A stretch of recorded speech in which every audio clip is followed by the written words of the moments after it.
Good morning, and again, welcome to Anthropology 4310, Theories of Culture. Last time we covered kind of an introductory lecture to our topic today. And by the way, as a kind of minor footnote, or not minor to you, I'm sure, that definition of culture by Tyler is found on page 17 of your Visions of Culture by Moore. So if you'll look at that textbook in case you lost confidence in my ability to recreate a definition off the top of my head last time, why, it's available there. As I'm sure actually it's available in most of the textbooks that you have once you look at that material. And that reminds me also, another announcement is that if you're trying to access materials for this course, you do it under, and this also for our home audience, you do it under course materials. I know some of the students have had problems, especially from our home viewing audience, and they've not been able to do that. And that's how you get to it on the web page for this class. Okay, last time we covered, or I think the important thing that we covered was this notion of the nature of culture. And again, by way of repetition and review, we went over a definition of culture by Tyler. Again, culture is that complex whole which includes art, morals, law, custom, and any other habits and capabilities acquired by man, sexist because of 1871, as a member of society. And then I talked about the characteristics of culture that kind of flow from that definition. And like, again, that's the nature of culture. In physics, when you talk about the nature of a element of the universe, you give its characteristics. And I was giving you those characteristics that are part and parcel of that definition. They're embedded in that definition. And again, that most importantly is learned, shared, cumulative, diverse.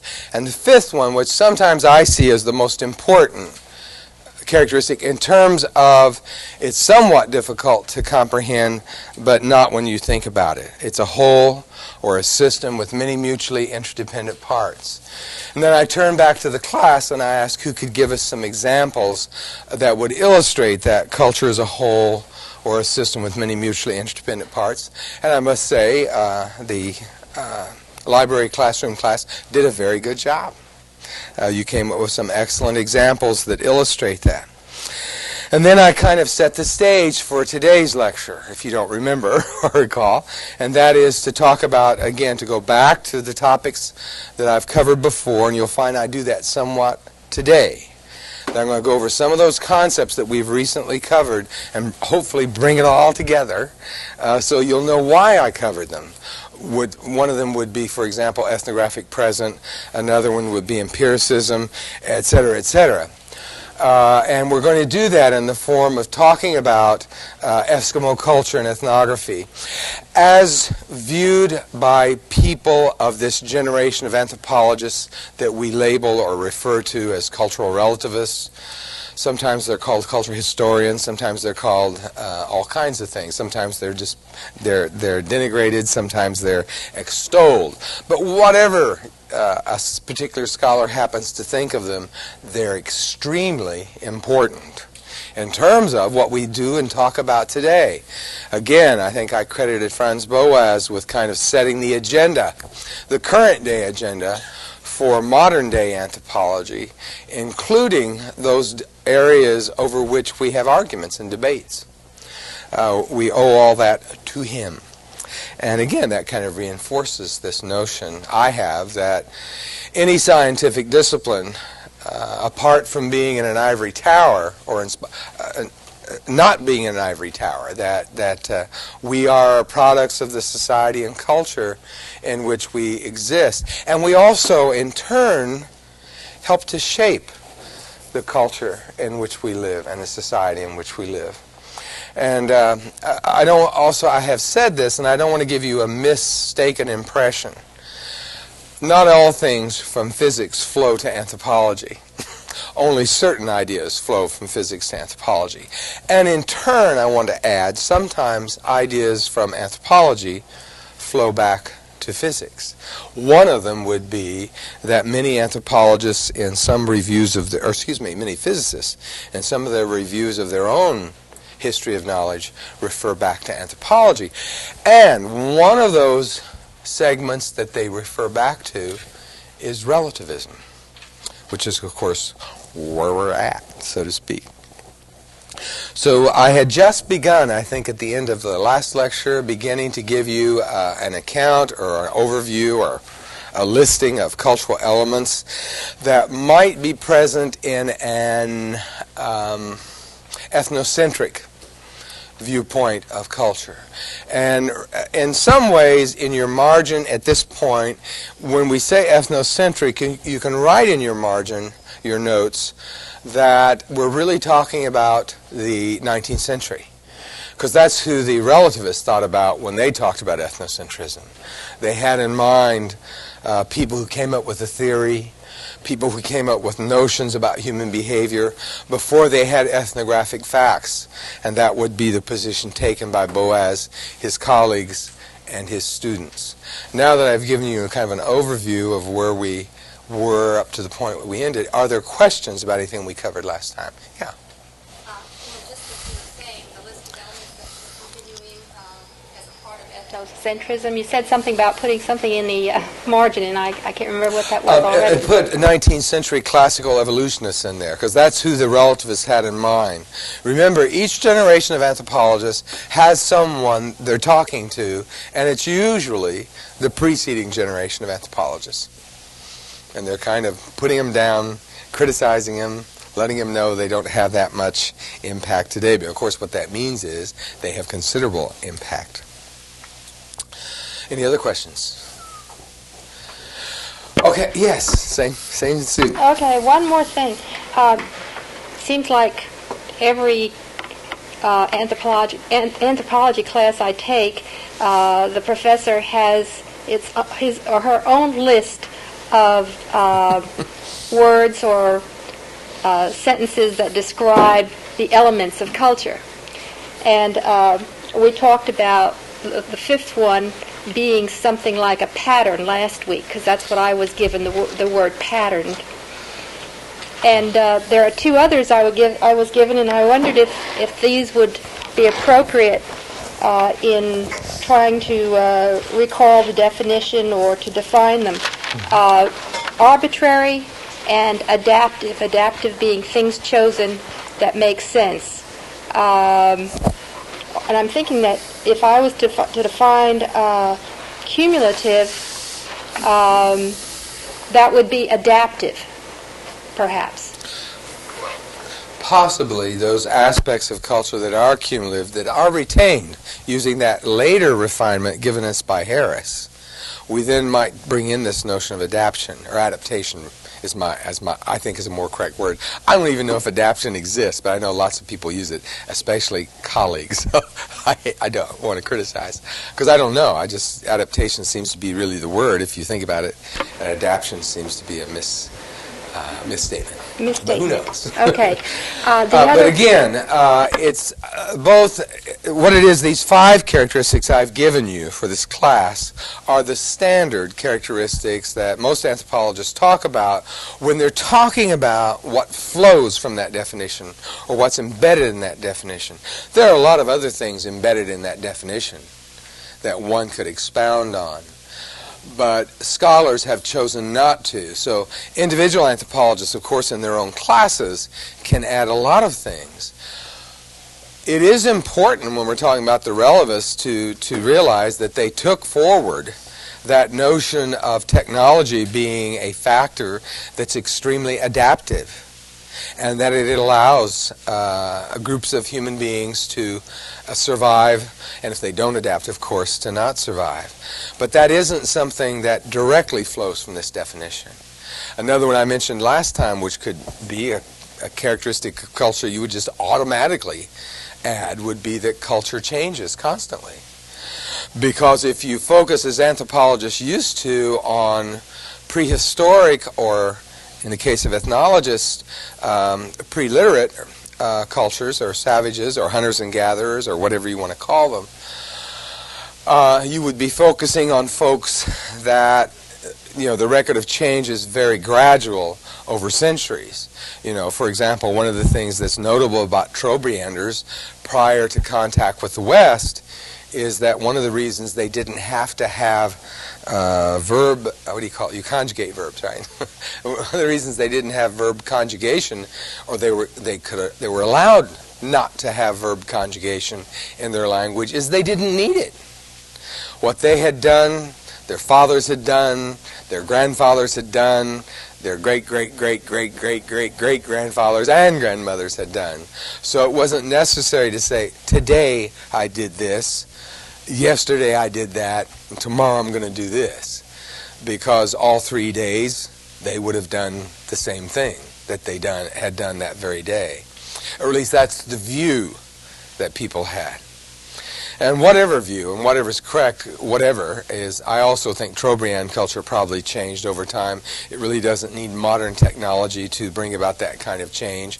But on the other hand, I can agree that change for them would have been much more gradual and less perceptible when you look at either archaeological data or other kinds of information that you might recover or reconstruct that would give you insights into that culture.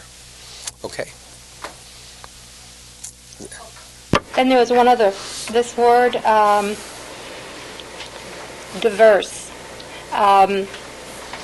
Previous definition I had, I believe it's the same concept, and I want to know again whether this would be a misstatement or if it would be correct to use it in the definition.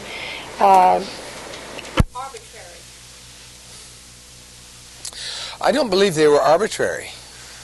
I think the elements of, at least as viewed by the relativists, what I want you to do is transpose yourself back to 1934, when Ruth Benedict wrote, or published rather, Patterns of Culture, and in which she gave us probably the most profound and at least widely read account of these notions. And in her mind, and in her professor's mind, Franz Boas, diverse meant not arbitrary, but rather unique or appropriate to that group of people. And again, that leads to adaptation. It's arbitrary in the sense that there might be other ways of adapting. There is no one way a people have to be just because they live in a certain set of environmental circumstances. But whatever way they're living, it is going to be adaptive. And so in that sense, it could be diverse, the way you're using it, or in the sense of arbitrary. I think that the range of arbitrariness would be limited, because there's only so many kinds of forms of culture that could be created or generated according to the dictates or parameters provided by a particular environment. Okay? Great. Thank you for those questions. They're good ones. Okay. Again, at the end of last lecture, I was trying to set up for you, if it were, you're a tourist, you've gone to Eskimo land, and remember, whether we're talking about the ethnocentric point of view of Eskimo culture, or whether we're talking about the culturally relative viewpoint of Eskimo culture, we are equally distorting it. But putting that aside for the moment to get to where these people were thinking, to bring ourselves to be thinking like they were, I'm going to ignore that. And I'm going to just go on with talking about this ethnocentric version versus the culturally relative version, and treating the culturally relative version as if it's the modern day scientific version. Right? And these people, again, to bring some of these concepts back into the picture and tie them together, use ethnographic present. And you can refer back to your lecture notes where I talked about the concept of the ethnographic present. I think in some ways to see the degree to which they might have distorted the ethnography of Eskimo, and more appropriately of Eskimos, because again, there was no one way of being Eskimo, but back at this time, they presented Eskimo culture as if there were one way of describing it or summarizing it or giving you very importantly, those culture patterns that would be associated or identified with Eskimo culture. So I was asking you that kind of general question. If you were a tourist, I'm not expecting at this point for you to know specifically about Eskimo culture. We haven't had the lecture yet. But I am expecting you to have some sense of what you might write about if you were a tourist. And what would stand out for you if you were a tourist and you were in a land that you would define as exotic, as different, as alien to your own? What would you choose to write about in a very general way? Dear Mom, I'm having a great time. So far, the food hasn't bothered me, and you wouldn't believe that these people... Yeah, well, you'd probably notice things that you have something to compare to in your own culture. I don't know, for example, like going to the post office. You're going to really notice the differences on how they do things at the post office there as compared to the post office in your own country. So you'd use things that you could compare.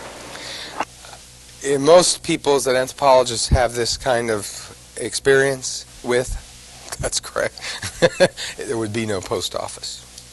There would be no mail. There would be no delivery. There would be, back in this time, a vision of those cultures as being really isolated.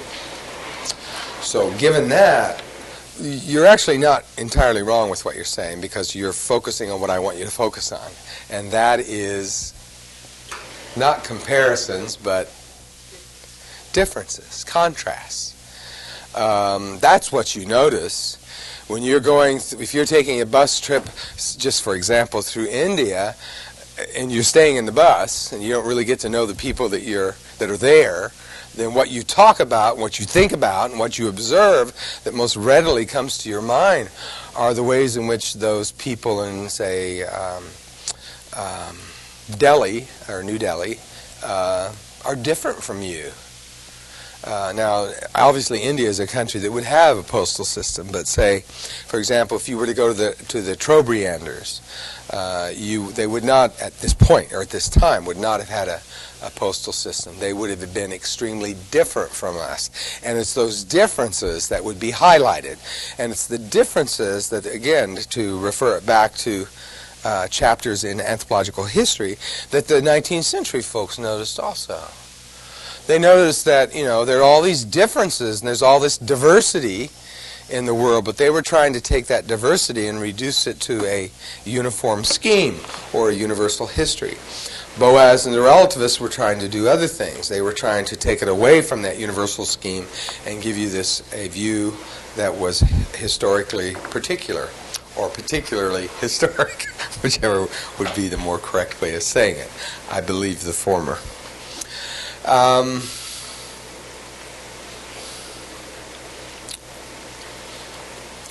right, to give you somewhat of an appreciation for what these folks were trying to do, these relativists, these scientific anthropologists, these Boazians, if you recall holism as a concept, that's another piece of this puzzle that you would need in order to understand why they're going to be presenting Eskimo culture as I'm going to be doing in a few moments. If you remember, that I touted holism as being a guiding principle, a hallmark, a touchstone, if you will, for anthropologists of whatever generation. And the major axiom of holism, I think, is that the whole is more than the sum of its parts. If you are a psychology major, you would immediately think of a different concept, of a different notion. And this notion and this concept would have something to do with this same axiom, that the whole is more than the sum of its parts. What would that concept be in psychology? What kind of psychology? What school of psychology? What theoretical viewpoint would you be if you took this characteristic or this aspect they thought of culture? Anyone? You would find it in social psychology. It's not, however, the concept of social psychology I'm talking about. I'm talking a particular theoretical viewpoint. I won't prolong your misery too long. It's Gestalt Psychology. Gestalt. Maybe I should write that out for you. It's the kind of psychology that Ruth Benedict most liked, most preferred, most wanted anthropologists to become aware of and take account of. Gestalt, Gestalt. So before we get into the ethnographic details and contrast the way ethnocentric version versus the culturally relative version, I want to give you an appreciation of Gestalt, meaning in our case, for our purposes, holism, how it might apply. Think of your favorite painting. Think of your favorite literary work. I mean, I don't know what you read, I don't know what you like. Think of your favorite singer. Because I know most of you are into music. Most of you can tell me who current singers are, and you can most readily tell me who your favorite current singer is. Well, I usually use a painting because I see that's something I can relate to more. But if you think of a singer, a popular singer especially, you say, well, I like this singer better than that singer because he or she sings better. Well, that's not really very... That's not a good testimonial. Somebody sitting next to you, well, that's nothing. The singer that I like the best, which is not the one that you like the best, sings well too. I mean, has a great voice, etc. So why would you use that to be the reason why you think they're the best? Well, then you say, well, but there are reasons why. There are individual reasons why. It's the kind of song she sings. So either it's country and music versus, say, I can't think of the words now that apply to modern music, but I know grunge, I think, is one, and that I don't even know what it is. Hip hop is another, right? Am I at least on target here, if not totally off the wall? Anyway, think of those songs, think of those singers, think of the ones that you would put forward or you would nominate as being your favorite, you think deserves. If they're going to give an award, like it seems like there's an award show for something that everyone in Hollywood keeps giving each other awards constantly. Tonight is going to be Anthropology 4310's award to singers of renown, right? And you're going to choose it. And some of you might choose classical, some of you might choose country and music, country and western, some of you might choose some of these other strains that I'm trying to pretend that I'm hip on. I'm not. Whatever, it could even be folk music. I assume that carries into the present as well. You would talk again then about the kind of songs they sing. Maybe you would say, well, it's also the subject matter of those songs. They talk about, if it's rap music, I know that's current.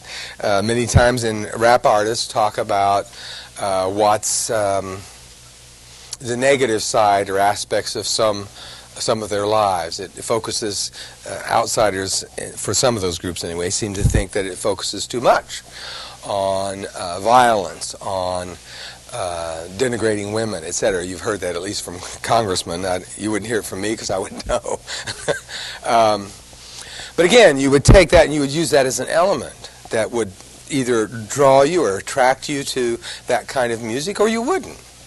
You would choose something else and you would have a different element that you would use as identifying that kind of subject matter for that particular vision of that kind of music. Or you might say it's the timbre and quality and pitch of her voice or his voice that really just gets to me. And in addition, it's the kind of image and presentation of self that person, that individual brings when they give a public performance. Anyway, all of these things, right? You would list them all, and you would even list additional ones that you might give. But in reality, there's a gestalt here. There is a holistic aspect to this, that each one of those elements fits with others so that you come up with an integrated view an integrated model or an integrative model of what that particular musician is about. And then you discover it's in that integration of all those elements that makes you like or draws you to that particular artist. It's not any one of those elements, it's all of them, and how they interdepend, or how they are mutually supportive, or how they mutually reinforce each other.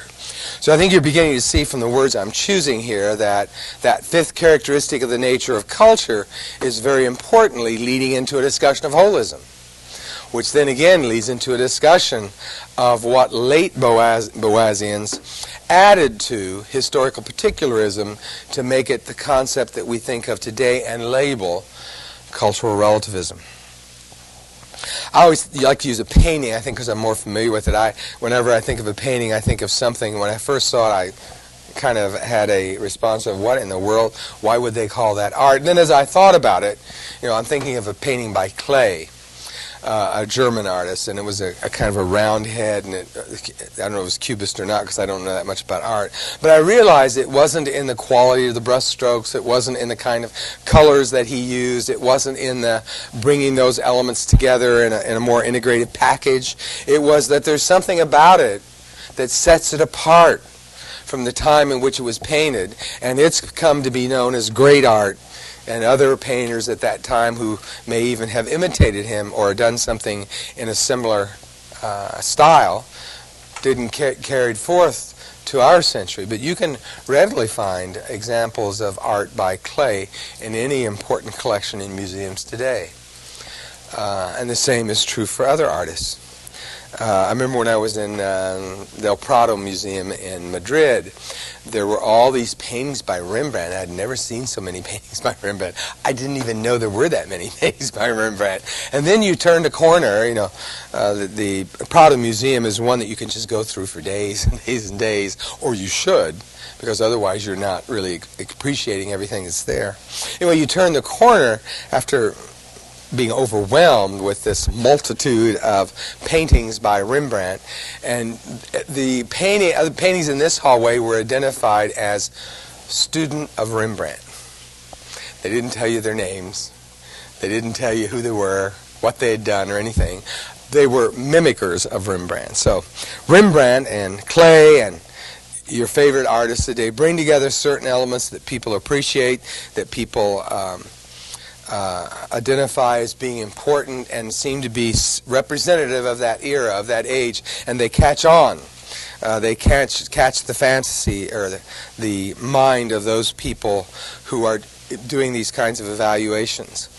And whether it's popular music, whether it's artwork of various kinds, both traditional and avant-garde, but all of these should give you some notion when you think about them. When you think of your artist, be they painter or singer or whatever, the integration of the materials that they present to you, that's the holistic aspect of it. That's what we're talking about. Now we're going to take all those notions, we're going to apply them, hopefully, to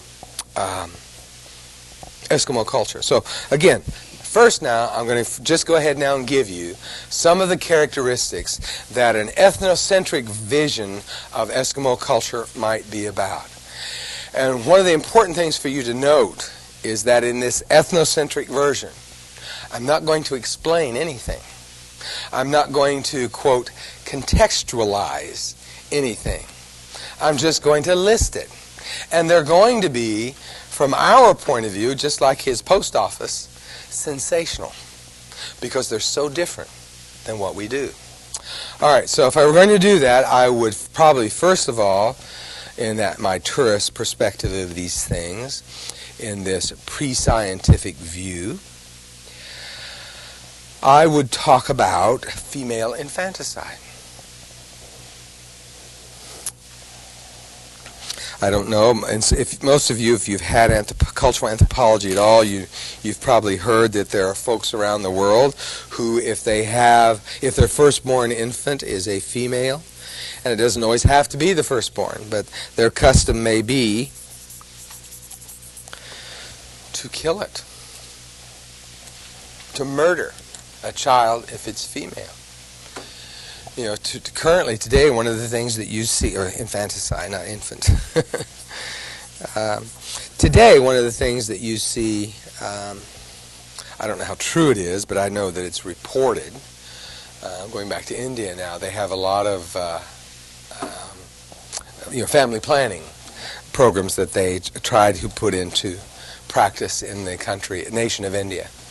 And one of them that causes probably the most controversy, and I think it causes controversy maybe even more here than it does there, because I think we're afraid of it happening here. And that is, in many groups in India, having a male child is the supreme product of being in a marriage and having a family. In other words, males really count, females don't. So if you can go to a family planning clinic and you can find out ahead of time the gender of your baby, and if it's going to be female, many times the mothers then choose to have an abortion because they want a male. Well, here in Eskimo land, especially in the ethnocentric vision of Eskimo land, entirely, we're not going to give you reasons for it now. We're just going to tell you that if their firstborn child is a female, they will put it to death or kill it. So that's the first characteristic. A second characteristic under this ethnocentric view is that they engage in wife swapping. Now, I may call it that, you might call it something else, because in the generation when I was coming of age and all that, there were lots of discussions of wife swapping in the United States. I remember hearing about clubs of wife swappers in Skokie, Illinois, of all places, etc. And, so among Eskimos, they have wife swapping. And I would certainly notice that if it were occurring, especially if I were invited to be a part of it. They practice geronticide. And this is my word. I don't know if it exists in the literature. It may by now, and I may have been the one who originated it. But I just took, my parents, when I was a child, used to have bottles, I don't know if they ever took it, but they used to have bottles of Geritol in their medicine cabinet, which was an elixir that was supposed to make you feel better. And of course it would, because it was mostly alcohol. So they had Geritol and then decide to kill. And so, again, something that you would notice if you were a tourist among Eskimos, that someone my age wouldn't even exist. We're talking about people about 40 would be considered old, and goodbye. You would be put to death.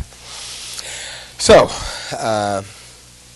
those are some of the major factors that might affect demography, for example, or what have you, or the presentation of Eskimos. But something else I'll just throw out that might seem a little less critical, but nonetheless you would notice, because it's so different, would be that they wash their hair with urine. I would notice that, and I would probably write about it in a postcard, because I can be ethnocentric at the same time that I'm being an anthropologist. It's just in an anthropological context, I wouldn't talk about it. I wouldn't at least denigrate it. But I would talk about washing hair with urine. I would really be put off by the fact that they eat blubber of seal. I don't know if you've ever seen seals. They're very kind of cute, cuddly creatures, or at least they look that way, but they have a lot of fat. Obese. They're very obese. And Eskimos eat a lot of that fat when they eat a seal, or when they eat other creatures from that far north that are of that nature. And my favorite about diet, in terms of kind of getting your attention, because that's what ethnocentrism does, because it's so different, and it talks about points that are so different. They eat rotten bone marrow with maggots. Maggots makes it especially an important dish, because what this is comparable to is Thanksgiving. So if you were an honored guest, while you were taking your bus trip through Eskimo land, and they invited you into their igloo to eat, I get it. I'm giving you a mixed metaphor here. One of the things they would just be sure to offer you, because it would be such an important occasion, would be rotten bone marrow. And if you were really important to them in their eyes, they would add maggots to it. And that would really make it a wonderful presentation. All right, those are some of the characteristics then that an ethnocentric person or a person displaying their ethnocentrism would be writing down about Eskimos.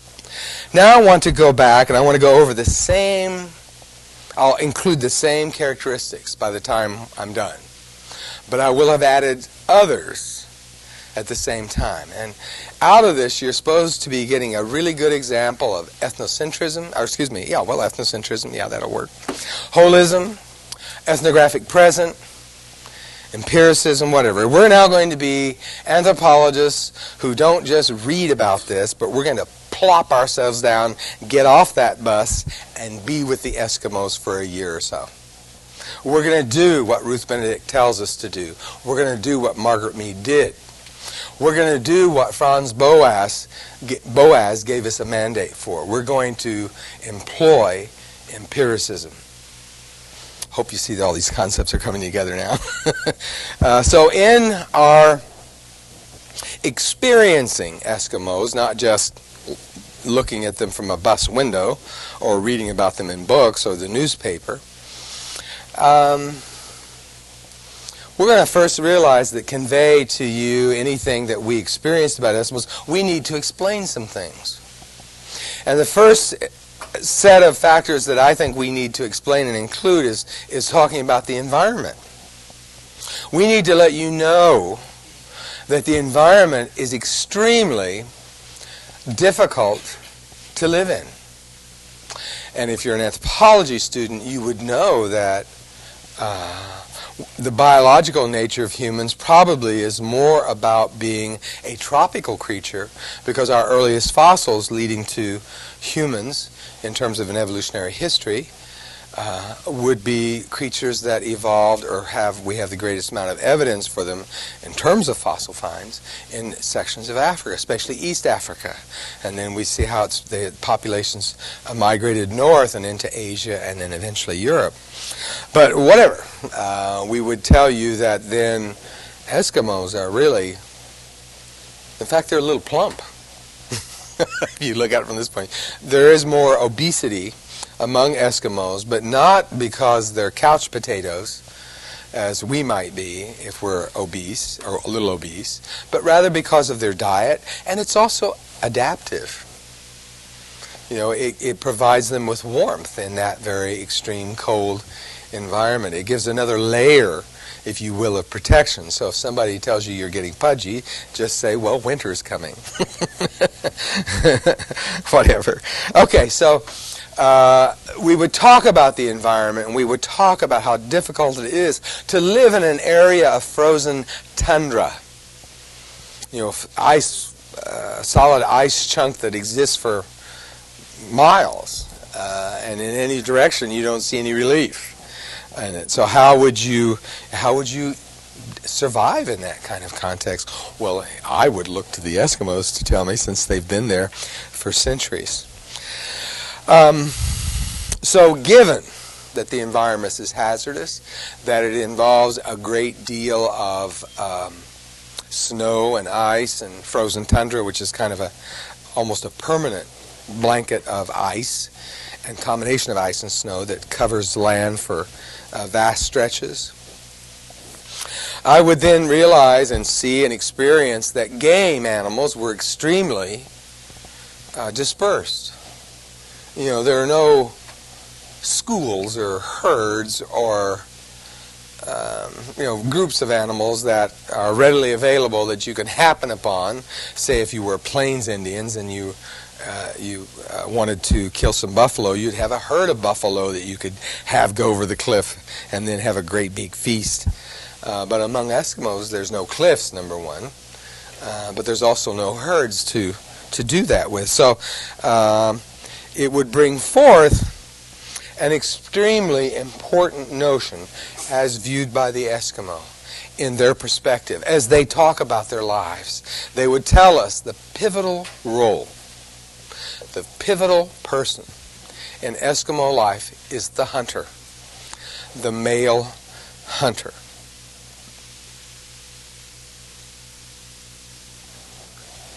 So the sexual division of labor is that the male hunts. The person that gives us the most, or ensures the highest degree of success is the hunter. Because he's who provides us through his activity, he's who provides us, it sounds like a strange sentence, but with our daily food stuff. If he isn't successful, we don't eat. Obviously, the Eskimos had a ready preservative. I mean, if they did have some meat left over or flesh left over, they could kind of stick it outside the igloo for a while. It would freeze, and then they could preserve it. But I don't know. I don't really have not read many accounts where they ate and thawed frozen foods. I don't know if they utilized that kind of process or not, freezing as a preservative. So we got a hunter, we got an extreme environment. We know that the game animals are dispersed, and then we see that the Eskimos also are dispersed. There are no what we might call villages. There are no cities, and there's hardly a nation state of Eskimos. Rather, there are individual families. And in fact, if one takes those bald demographic characteristics, people have said there were 2 Eskimos per square mile. And that's an average. You know, it's like saying the average American family has 1 or 2.5 children if you're a sociologist, which I always wanted to meet the 0.5. The same here, when you say that there are 2 Eskimos per square mile, that's not a literal thing. That's just the average, or if you will, a statistical average, or mean, I think it's called in statistics.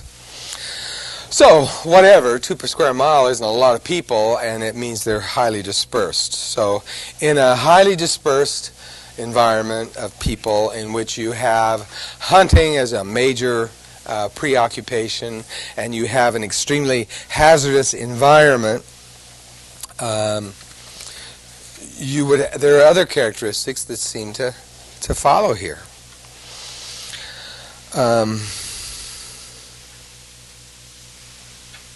They have an expected lifespan of 40 years. In other words, when you get 40, you're done.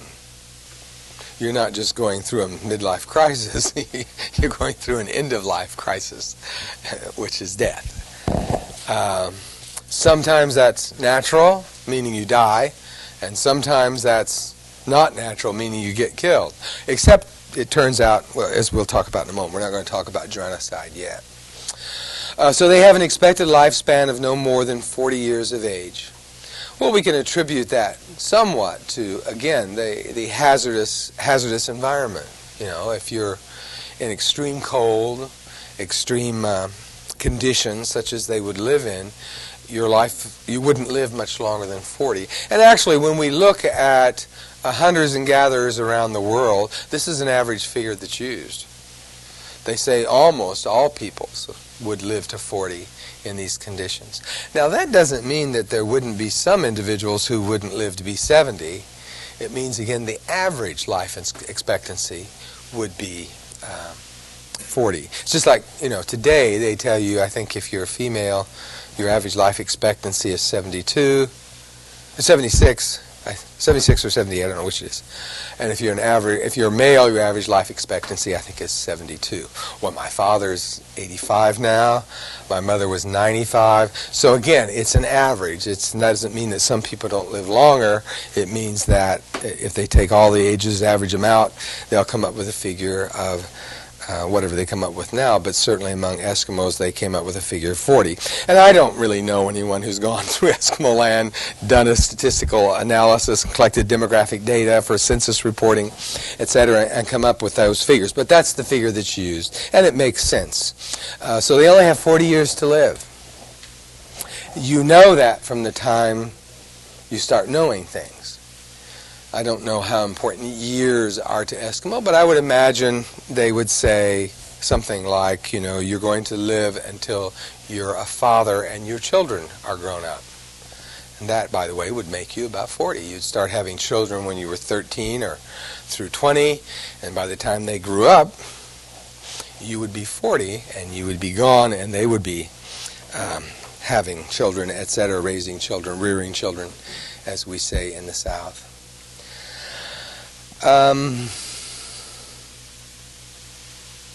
All right. So the male hunters were viewed as pivotal in their social position, in their units of social organization. Hunters become renowned for their hunting skills. Certainly some hunters are known to be far better than others, and there's myths and legends that are created around them. I would imagine in some cases exaggerations in both directions. But they are known for their ability to determine, for example, which game animal is underneath a snowbank, whether or not it's a game animal that's worthy of their hunting or killing in the first place, or approaching. Because some of these game animals, hide in that snow and that tundra we're talking about, although it would be hard to get in the tundra. They would probably be more in the snow part of it. And just by the very shading of the snow, they were reputed to be able to tell what the game animal was, that they would want it, and they could kill it even before the animal left the snowbank. Well, I wouldn't be able to do that. I would have to, Eskimos have this kind of experience, this kind of male Eskimos anyway, from the time they're small children until the time they're adults. And so by the time they are the actual provider for a family, they are well versed in these factors, and they know them, and they know what to do, and they're given skills in terms of hunting. For example, they know to take, if they have an animal they've killed before and they have the skin of that animal, that all they have to do is cut a strip of the hide. Take that strip of the hide, stick it in water, pull it up, and they have a spear. I wouldn't know to do that. I wouldn't have any ability to use that, even if I knew to do that. But in other words, they can use everything in their environment. That would be another characteristic, that they're exhaustive in the exploitation of their environment. They utilize everything they can and anything they can. There's no need for garbage bags among the Eskimos. They use everything. Every animal they kill, they use every part of it. They have some use for it. If you had a population density of only 2 per square mile, you would realize that you would kind of have to be on the move. So they are nomadic, another characteristic. And in their nomadism, they would have to be, obviously by definition, on the move all the time. And that's where those of you have heard about travois. Just write it on the same sheet to be efficient here. I believe this is a French word. It has something to do with traversing. And so those sleighs that were kind of forked, there'd be one, say, pointed here at the end, and then they would both go out, and there would be something between them that then would become the surface on which either people could ride or their belongings could be placed. And the Eskimo, the dogs, the Aleuts, or whatever they're called. What do they call those dogs? Because they have today, they're a popular breed. Huskies, and there's a more formal term for it, but Huskies will do. Malamute, is that it? Yeah. Those dogs are really important dogs. They still have that race up there in Alaska to determine who has the best team of dogs. Well, this comes from Eskimo culture, and these folks use these dogs, these teams of dogs, to pull these sleds, is really what they were, across the ice and snow to the place where they were going. Well, in doing that, they really couldn't keep a lot. They couldn't take china from Foley's and a whole set of cooking ware for only $99 from Dillard's, 11 pieces.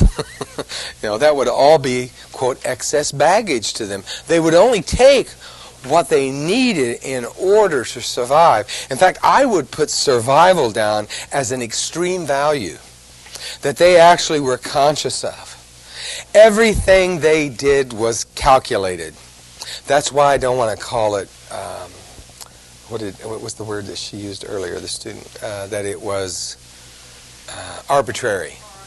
See, I didn't want to use arbitrary because I see it as not arbitrary, but the ecological set of circumstances kind of dictates what they were doing. Doesn't mean there couldn't be another set of cultural practices in which they could engage that would have allowed them to succeed, but certainly they came up with one or a set that were extremely successful. So they did this. So, well, if the main preoccupation and occupation of males was to hunt, and they had to learn this complex set of skills in order to be successful hunters, and to be a successful hunter is what it's all about, to be an Eskimo or male Eskimo, what would the female do? How did you know that? Yeah, she would chew hide. That became her important function, her important job.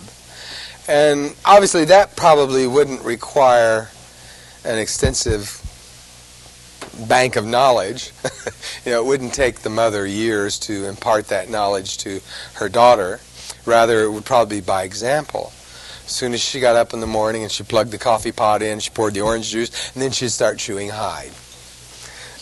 I'm making a joke there. Anyway, that was her major duty, and obviously she had to do this, however, before the male hunter could go outside the igloo or wherever they were staying for the night, so that he could put those clothes on. We're not talking about a group of people that were sophisticated enough to treat hides that the leather or whatever of the animal would be supple. We're talking about a group of people who didn't know that, so that hides get, in that cold environment especially, stiff. Well, what do you do with stiff hides if you want to wear them? You chew them.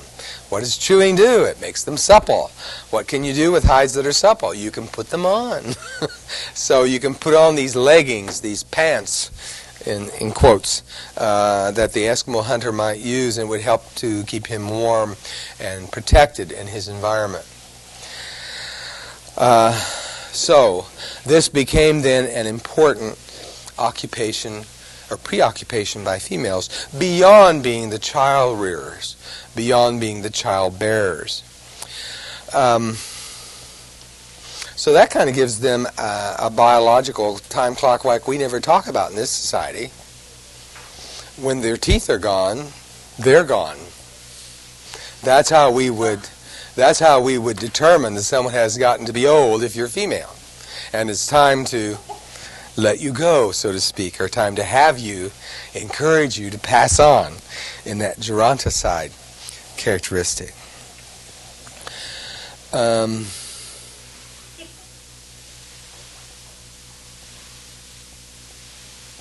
The female role, in my mind, if this is true, would then be as pivotal as the male role.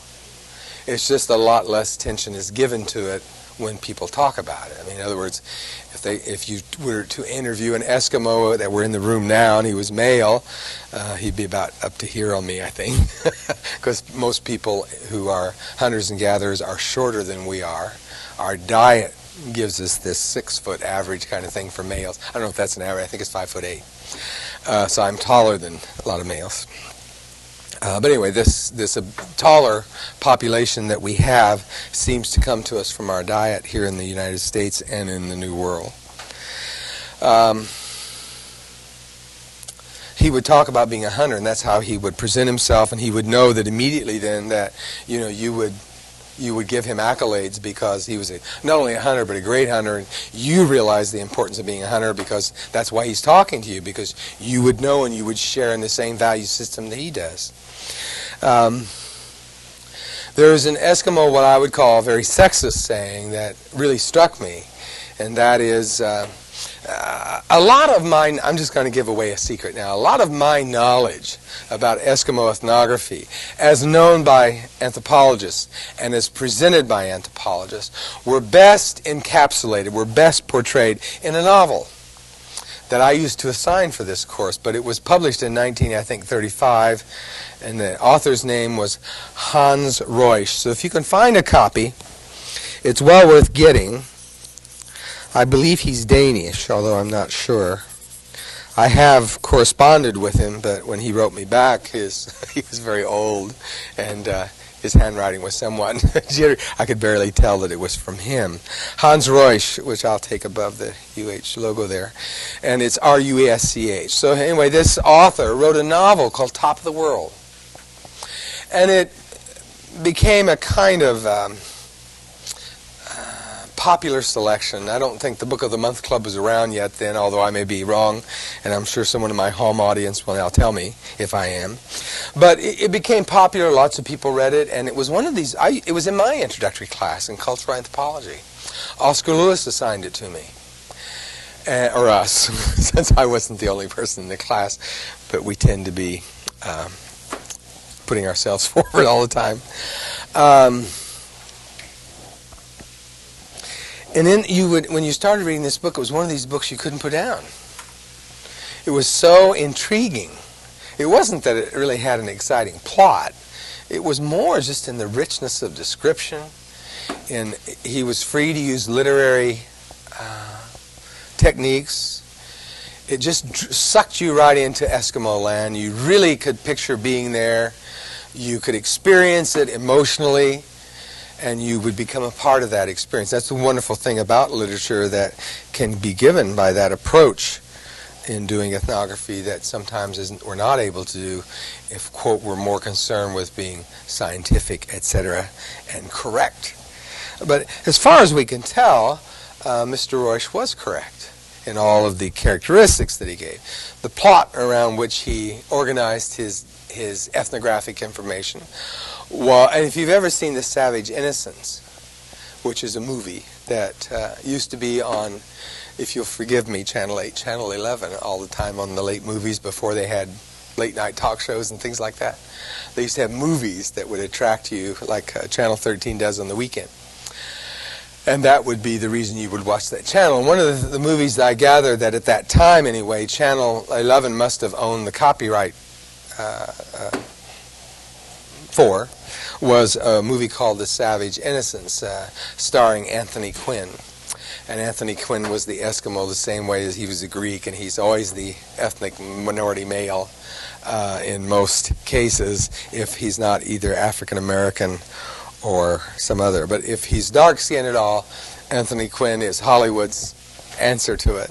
And so one of the early roles that he had was this way, was in The Savage Innocence. And it's a movie version, and fairly correct and true to the novel of Hans Reusch's Top of the World. And the reason I bring that up is because there is a certain, this sexist saying occurred in that novel, but it really gave a sense of how they thought if you were an Eskimo male, or even if you were an Eskimo female. And this saying is about a hunter's knife and the loan of a woman. You know, in this episode, or in this novel, there's a circumstance set up, an episode where Ernanek, who's the role played by Anthony Quinn, to give you some visual aids here, is asked, you know, aren't you bothered by allowing your wife, when your wife rather sleeps with other men? And Ernanek says, well, no. You know, I can loan my wife out as many times as I want, or she wants even, but she always comes back the same. But I would never think of loaning my knife out, because that took me months to make, if it's a stone knife or something like that, or carved out of bone, and I wouldn't loan that at all because something might happen to it. So again, I think most of the, you know, this is the way they treat women. Yes.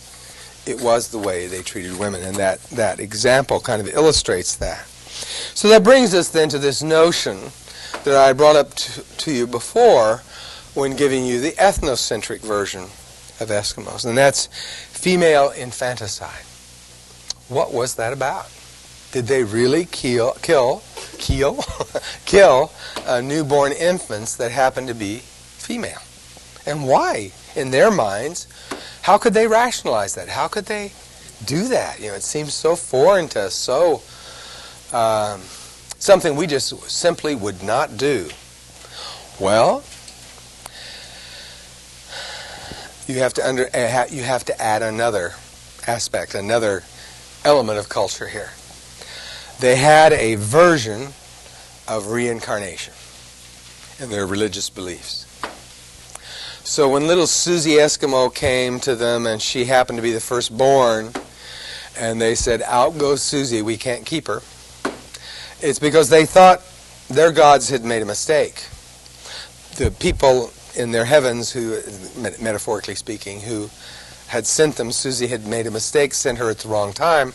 We have to send her back. She can come again later, and later we'll be ready for her.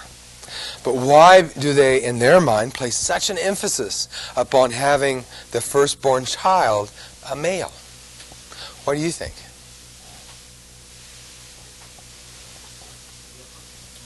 To be a hunter, right? And because to be a hunter, you're only going to live to be 40. So if you have a female child first, and you have to postpone the time which you can have a male child, you're cutting it by 2 years. Well, you're already somewhere between 13 and 20 when you're having these kids, right? So if you cut it 2 years, that's a significant amount. Because they had a kind of natural birth control or family planning attitude that said that for 2 seasons or two annual rotation of seasons, the woman, if she had had an infant, would disengage or not have sex. So it was kind of a natural family planning practice, if you were. Not that they intended it that way.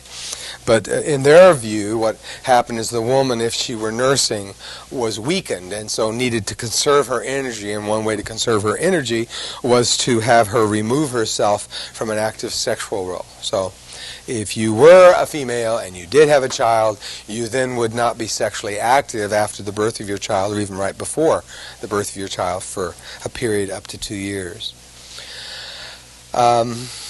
So again, that's cutting down on the possibility of that child growing up so that you could still be alive long enough so you can impart that very complex set of skills and knowledge that you would need to be a hunter.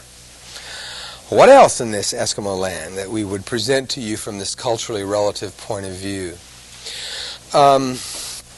We're going to start trying to bring these things together and give you some examples of mutual interdependence now, or reinforcing one another, that aspect of Eskimo culture in this presentation that gives us a holistic account of their culture. So how can we further explain female infanticide? If you keep killing your firstborn infant, if it's female, what's a demographic consequence? You're going to end up in your adult population with more men than women. So if you have more men than women, you're going to have a form of family organization that's called, by anthropologists and others, polygynous, which is one of the most difficult words to write. But I'll try to do it because it's got so many Y's in it, or 2, which is a lot to me. Polygynous. And in a polygynous family, you have a marital unit of 2 adult males and 1 adult female. So you have, rather better said, 2 or more adult males and 1 adult female and their children. Well, in that family unit, that's different from a family unit that we would have, obviously. But this is a family unit that is adaptive to this set of circumstances where the people practice female infanticide, which again is related to their notions of the pivotal role of a male hunter, which is again related to their notion that the male is more important than the female, and therefore hunting is more critical than chewing. It's their emic perspective, or at least we think it is, and at least Hans Reusch presented it as such, and we accepted that back here in culturally relative times. So in that context, another way of solving that problem, though, of having more men than women is to become much less exclusive sexually.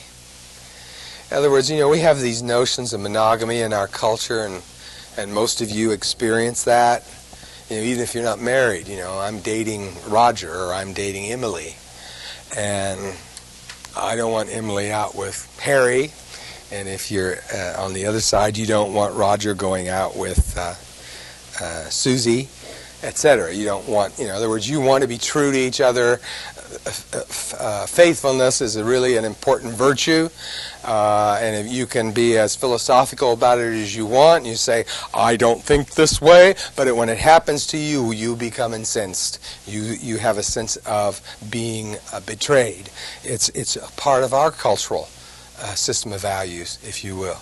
But among the Eskimo, according to ethnographies and according to interviews, and again as presented in this novel, Top of the World, that wasn't true. They didn't have such exclusive notions about sexual access.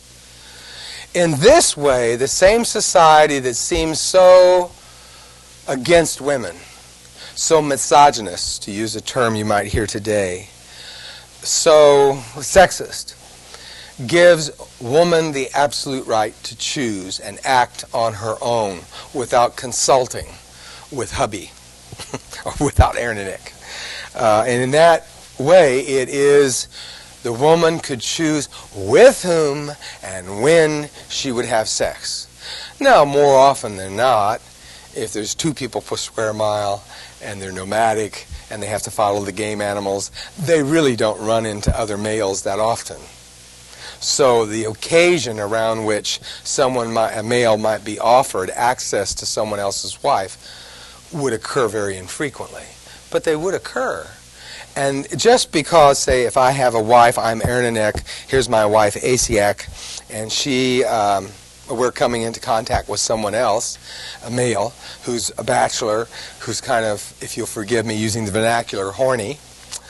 And, things happen during the evening, eye contacts, whatever, and things seem to be progressing nicely. As the host, Aaronanek, I might say, well, Roger, Roger Eskimo, if you really want to, sleep near my wife tonight and have access to her, it's okay with me. I'm okay with that. It's not my knife, it's my wife. And Asiak can say, I hum with that, I resonate with that, and Roger may agree or disagree as well. If he disagrees, we have troubles. If he agrees, everything's okay. But Asiak has the right to refuse. If this is just going to be a thing between Roger and Aaronanek, I can't think of a second male Eskimo name. Then Asiak has the right to refuse his access to her, sexually speaking. Well, I think that shows you very clearly that they don't have the same set of notions. They don't have the same set of ideas or values that tell them that sex is like property. If I get married, I own my spouse, and I especially own their sexual genitalia. They don't have anything like that. Jealousy among Eskimos, as far as I know, is extremely rare, or would be around other things, other items. A male might be jealous of another male because they were touted as being a better hunter. That's what would get at his ego and make him defensive and ugly and mean and whatever. It wouldn't be that you had slept with his wife, especially if it were arranged. The other thing to consider here is it's about a word that I hear about more in British culture, but gamesmanship. If you come to me and you want to sleep with my wife, or if I offer you my wife and she's willing, or the wife even asks sometimes, I would like to sleep with that male, and can you arrange it, hubby? If any of those circumstances occur, it means I have the upper hand. If you come to me and you accept my wife, you're acknowledging that I'm the better hunter. Because if you were a better hunter, you would already have a wife, and you wouldn't need to come to me in the first place. Does this all start making sense? Doesn't mean you have to approve of it. Doesn't mean you have to accept it. but it makes sense because it is a set of characteristics that are mutually interdependent, that do reinforce one to the other, and makes it into a holistic account of Eskimo behavior using the ethnographic present in an empirical fieldwork kind of way. So now I've tied all the words together in one sentence, or one paragraph, better said. Okay, what else can I tell you about these families? I want to go beyond, for a moment anyway, the actual novel and let you know that in the ethnography we're actually aware, not only at the time of the relativists, but even into the present, where we've learned more about what traditional Eskimo life was about, or this version or vision of Eskimo life. And one of the things we know that there's greater variation among family units there. There are polygynous family units, but there are also fewer, far fewer in number, but there's some examples of polyandrous units.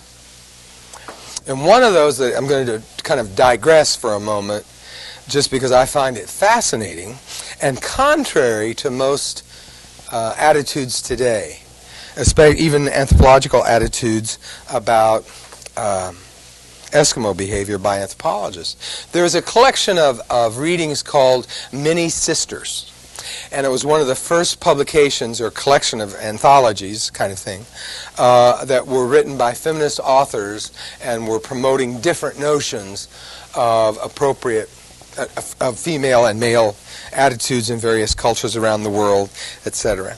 And one of the things I read in Many Sisters was an account of the Eskimos. One was far different from any I'd ever read before. And it's a kind of a departure from this culturally relative notion, but it's important enough, it's an exception to a rule enough that I want to bring it to your attention because I think it shows you how extremely adaptive the Eskimo were, and how survival is the major value if we can find one value around which they organize their daily life and behavior. What if you have this kind of family unit I've been talking about? I'm Aranenek, if you're female, you're Asiac, and you've been having child after child after child after child, and each one of them has been female. How many females are you going to kill before you say it's okay to stay around Linda? How many? Well, there's no number. I mean, it's kind of more that biological clock kind of notion, right? I'm getting older. I really won't be able to have a child that I can rear to adulthood or until the time that she's going to have children if I don't have it now. Even if I could somehow miraculously get us to be able to produce a male child, I couldn't do it if I wait much longer because, Aranenek I as the male, Aranenek, would have to pass along this very complex set of notions and skills and insights into my environment so that by the time they were an adult and they were ready to take a family on of their own, they would be as accomplished, if not better, of a male hunter. Well, somewhere along the way they come to that realization. And some of these families decided, well, to heck with it. We'll take the female. So, third, fourth, or fifth child, whatever it might even be second or third, who knows? Because they would be getting concerned. They would also have this notion of a biological clock, different from ours, but nonetheless equally impacting. And they would take that female, but they wouldn't raise it as if she were Linda. They would raise her as if she were Aranenek. In other words, they would transform her into their male child. And they would teach this female to be a hunter. Furthermore, when she grows up, I can almost say she grows up, she would take a wife. So you would have a family unit then consisting of 2 females and children. Children? Where did these children come from? Well, they come from the fact that people have access to each other sexually, freely, heterosexually, homosexually, there's just not all this concern about things sexually. It's time for me to sum up or come to an ending point. We've been, and I'll keep you on this cliffhanger until next time. And you can remind me, if you will, write in your notes. Remind Dr. Lang, because I'll ask you where I left off, because I know it's at an important, critical point, and I need to explain what we're talking about. So, we've talked about the various characteristics of Eskimo culture. First, I gave you a limited set of characteristics that were a part of an ethnocentric point of view. And then I'm giving you now a second set of characteristics, much more in depth, much more, I would call them integrated. And I would like you to put that word in your notes. If you don't put it there today, you will be putting it there a little later, so don't worry about that you didn't get it today. But in other words, that's another way of saying that these characteristics are mutually reinforcing and supportive. And I will be continuing with this perspective when we come back on next time. So I will be continuing with escoethnography, and then we'll be talking about that as an example of a kind of work that anthropologists did in the time of historical particularism when it became attached to this later concept of cultural relativism. And all of this is Boasian.